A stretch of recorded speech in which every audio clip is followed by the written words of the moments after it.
This afternoon, I'm laying out my plan to ensure that the United States will be the crypto capital of the planet and the Bitcoin superpower of the world, and we'll get it done.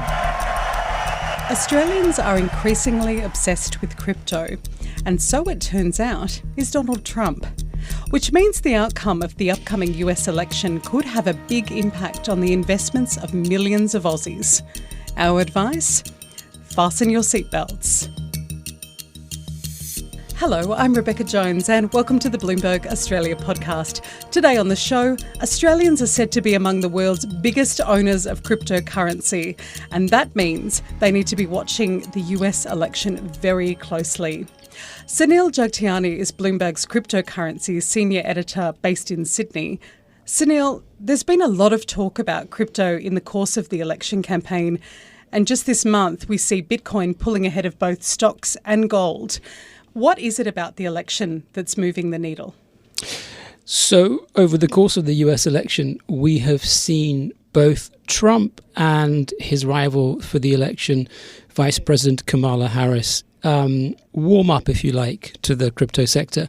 So Trump is avowedly pro-crypto, and Bitcoin and other cryptocurrencies have become a kind of Trump trade. So people think that if Trump has higher odds of winning, you'll find that Bitcoin and the wider crypto market tends to go up. And Harris has also come out and said that she plans to back a framework for cryptocurrency regulation. So the view is taken hold that after the US election, you're going to see an improved outlook for crypto rules in the US. And therefore, lots of people in the industry are getting excited, thinking that there are better days ahead. Over the course of the past 18 months or so, it's been very different in the US, where the securities regulator under its current chairman, Gary Gensler, has really cracked down on the industry. And that's because the industry has a history of epic scams, as you know. So there is a contrast emerging in what the mood music for crypto will look like after the election compared to what we've seen in the past few months, in the past 18 months under the Biden administration. So I think that's the kind of big change that's filtering across the digital asset industry right now. Right. Let's take a listen now to Paul Greywall, the Chief Legal Officer for cryptocurrency exchange Coinbase, talking about how both sides have been engaging with his group in the lead up to the election. We've been in touch with both sides, both the Trump campaign and the Harris campaign, as they develop their crypto policies and begin engaging with the crypto voter. And I will say that certainly the Trump campaign has been more explicit in embracing specific concrete proposals for crypto and digital assets more generally. So, Sunil, why has Trump embraced all things crypto? I mean, look, he's even launched his own crypto project, right? World Liberty Financial. We know he never does anything just for the fun of it, you know, apart from golf, maybe. Yeah, it's a bit of a journey for the former president. A few years ago, he called Bitcoin a scam, and he viewed it as a threat to the US dollar. And now he's become an ardent fan of digital assets. And he's even vowed to make the US the crypto capital of the world.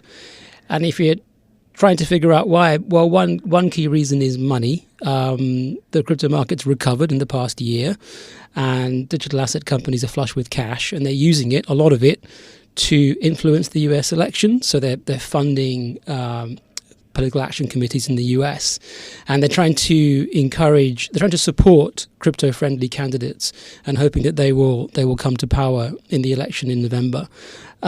So money is one reason why Trump has made the pivot, and the other is that there is a kind of a supposed libertarian aspect to the crypto sector, and that plays with some voters. So in essence, for Trump as a presidential candidate, the drivers are funding and votes in a very tight election race. And you mentioned World Liberty Financial. So that's something that Trump and his sons, Don Jr. and Eric, have been promoting for the past few weeks.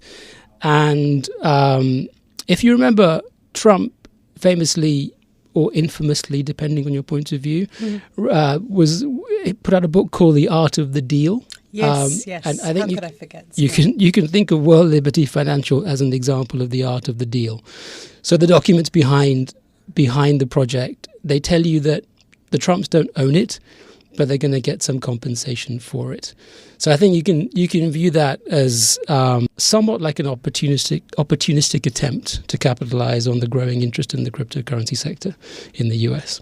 Right, right. And where does Kamala Harris stand? I mean, she seems to have surprised some people by distancing herself from, Biden's more negative stance. Yes, Harris has lots of supporters in Silicon Valley. And she has said that she would look to encourage investment into both crypto and the AI sector, while ensuring that there are appropriate guardrails for investors and for consumers. And just yesterday, she pledged that she would develop a framework for cryptocurrency regulation in the US. And that the context of that was that she was reaching out to black voters. About 20% of black voters in the US have either owned or currently own cryptocurrency. So it's another example of how both candidates are trying to, get as many votes as possible in a very tight election race. And as we mentioned earlier, her position is quite nuanced and a contrast with the Biden administration, which has seen the SEC really, really go after crypto companies through enforcement actions. They've been tied up in all kinds of court cases, and literally hundreds of millions of dollars in legal fees have been spent litigating these court cases in the US. So it's a very big contrast. So that whole crackdown is a big contrast to the stance that we think Harris will take. And the proviso is that we don't have the full details of her policy yet. But certainly her stance looks to be more friendly than the one that we've seen so far. So that's how it's playing out in the US and for US investors of cryptocurrencies. Sunil, I want to talk about how an election outcome either way might impact Australians holding cryptocurrency. How obsessed are we with crypto? Can you give me some numbers? I can.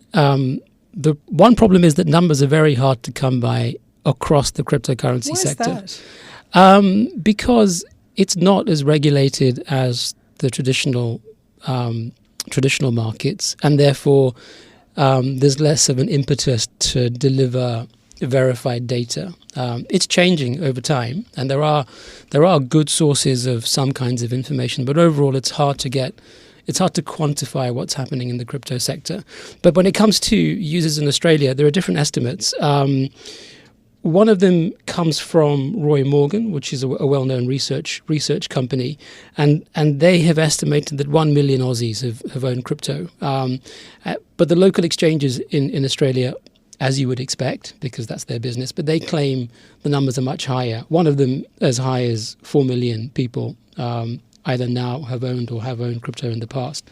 And of course, the biggest tell is that the tax office is very keen to know how much money you've made from digital assets, and they wouldn't be doing that if only a couple of people in Bondi were messing around with Bitcoin in between catching waves. So obviously, if the ATO cares, then a lot of people in Australia are investing in the crypto market. Interesting you mentioned Bondi. I was at the shops the other day in inner city Melbourne, in like what we would call a cool suburb. Not for the record one that I live in, but I did notice that at Woolworths there was something that looked like one of those cash machines, the ones that you see at pubs that charge you exorbitant fees for withdrawing $20. It wasn't a cash machine though, it was a crypto ATM. Why are these machines popping up outside supermarkets? Yeah, it is a head scratcher. There are more than 1,200 crypto/Bitcoin ATMs in Australia, and there are hundreds more coming. So we were wondering the same thing. Why are they so popular here? The operators of the machines argue that they help with financial inclusion because it's an easy way to get access to the cryptocurrency market.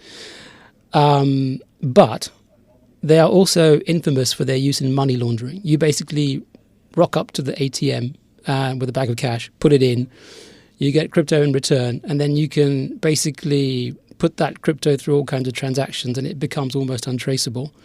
So it's a well-known route for money launderers to launder their cash.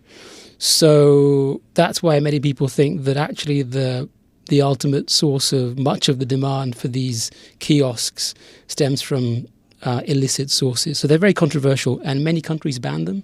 The UK has basically banned them, and they're not allowed in Singapore, for example, either. Is that right? Yeah, Germany's been cracking down on them recently as well. So they're very controversial, and it's surprising to me that so many are allowed to, pop up across the country. Yeah, I mean, rocking up with a bag of cash, that counts me out automatically. I want to talk a little bit more when we come back about why we are so obsessed with cryptocurrency, and also ask, what do crypto investors have in common with sadists, narcissists and psychopaths? It's not a trick question. We'll be right back.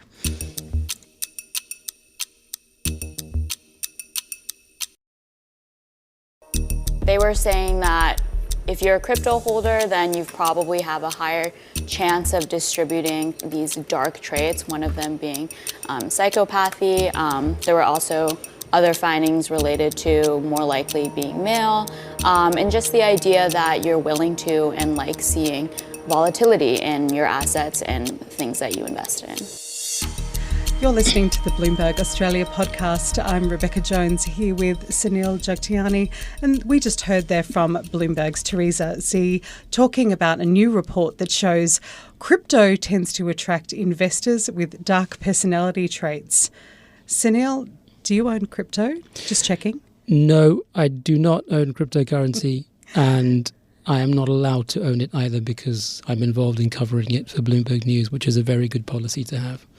And yes, there has been research suggesting psychopathic traits amongst crypto owners, but it's controversial research. So I think it's fair to say that it's a very male-dominated marketplace. And as we touched on earlier, it often brings in ideologues with a libertarian ethos, but also people who just want to make as much money as possible. So it's a broad array of different kinds of people, and I can see why some of them might be at different ends of the spectrum. Yeah, and I guess that's shown by the massive growth in those ATMs we were talking about just before the break too. It does seem that, we are more than happy to bet on something that we can either win or lose thousands, if not millions, in a matter of minutes. Does that mean that we're all just a bunch of raging psychopaths? No, not really. There's an entrenched gambling culture in Australia. I read research suggesting that this country has the highest per capita losses on legalized gambling anywhere in the world. So there's an entrenched gambling culture, and I think that spills over into the crypto market. And there's a social aspect to it. Friends discuss whatever mad meme coin they're buying. Family members discuss what's happening in the crypto market. So it's a combination of gambling and the social side, and I think that's why people are drawn to it. Plus, it has this get-rich-quick allure to it, which is super dangerous and wrong, but it is one of the prevalent forces that sort of keeps attracting people to the cryptocurrency market, and that's never going to go away, I think. Yeah, and I guess to some extent explains that tolerance for the volatility that we see in the cryptocurrency market too.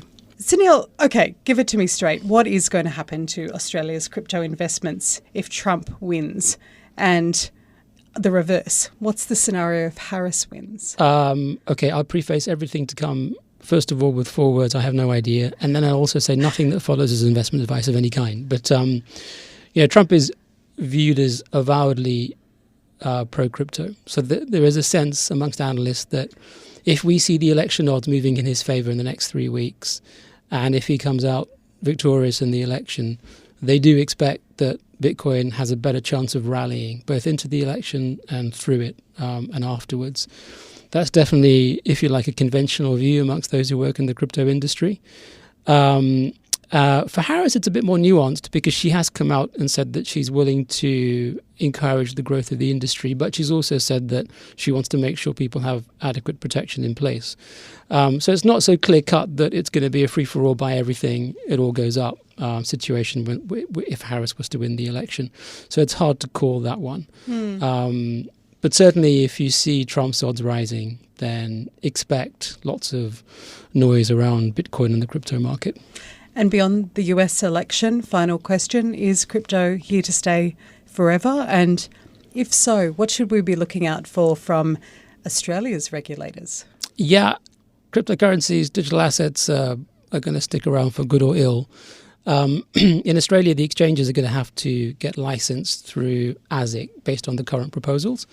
And then there'll be requirements around custody and the things that we're used to in traditional markets. Those kinds of rules will apply to the cryptocurrency sector as well, which is a good thing. Beyond that, I think that Australia is somewhat behind other jurisdictions in the APAC region when it comes to setting in place rules. Hong Kong, Singapore, Japan, they've all pushed ahead with regulatory frameworks, trying to encourage different kinds of investments into the crypto sector in those hubs. Japan's trying to create a hub for what are called stablecoins. These are meant to be kind of proxies for fiat currencies. Singapore is trying to develop productive uses of blockchain technology, which underlies the crypto sector. Hong Kong is trying hard to develop a crypto hub as well. So Australia in that context is a bit behind.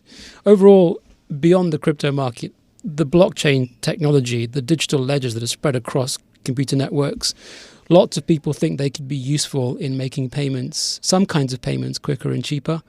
Some people even think that, one day your home could have a kind of digital token avatar, and that could be something you can buy and sell more easily.